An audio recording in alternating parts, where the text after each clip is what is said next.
On passe à cette guerre entre professionnels dentaires. Un prothésiste de Belleville-sur-Saône dans le Rhône a été condamné par la justice pour exercice illégal de l'art dentaire parce qu'il fournit des prothèses directement aux particuliers, acte dont se charge le chirurgien dentiste. Or, le jeune prothésiste considère qu'il en a le droit et que cela permet à des personnes qui n'auraient pas les moyens de se doter de prothèses amovibles, qu'on appelle aussi dentiers, pour 2 à 3 fois moins cher. Daniel Pajonc, Patrick Perel. Le détail des prix, donc la prothèse 14 dents, qui vous fait un prix total et définitif, donc un forfait prothèse dentaire, de 475 €. Dans son laboratoire, Romain Large propose son devis à Marie-Louise. Elle est venue de Montsol pour faire changer ses 2 dentiers. Je viens parce que c'est nettement moins cher que chez les dentistes. Voilà, et sans ça, je ne pourrais pas refaire mes appareils.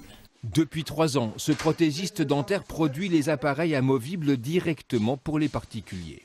Donc en tant que fabricant, je propose à mes clients la fabrication d'une prothèse dentaire amovible sur prescription médicale comme le permet la réglementation, le Code de la santé publique. Pour cette raison, il vient d'être condamné en appel pour exercice illégal de l'art dentaire. Une prescription médicale qui est rédigée de la part du médecin généraliste alors qu'il n'en a pas la compétence, dit simplement « Monsieur Untel nécessite le port d'une prothèse et sa signature » n'est pas une prescription. Le Conseil de l'ordre départemental des chirurgiens dentistes lui reproche de pratiquer des essayages en mettant les doigts dans la bouche des clients, un acte strictement réservé aux diplômés de l'école dentaire. Il prend des empreintes dans la bouche des patients, même s'il s'en défend en disant que le patient se prend lui-même les empreintes. L'empreinte aujourd'hui, le statut de professionnel de santé en tant qu'épithésiste me permet de prendre des empreintes sur toute la face et sur chair à vif, ce qui est totalement en concordance avec mes connaissances de façon à prendre des empreintes pour des prothèses dentaires. Comment vous sentez-vous? Bien.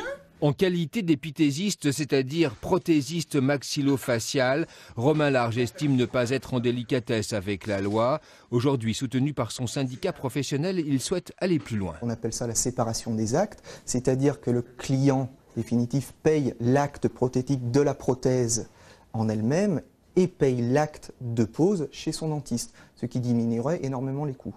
Le prothésiste s'est pourvu en cassation. Un de ses collègues de Draguignan exerçant comme lui a en effet été relaxé. Il se dit prêt à saisir la Cour européenne de justice s'il le faut.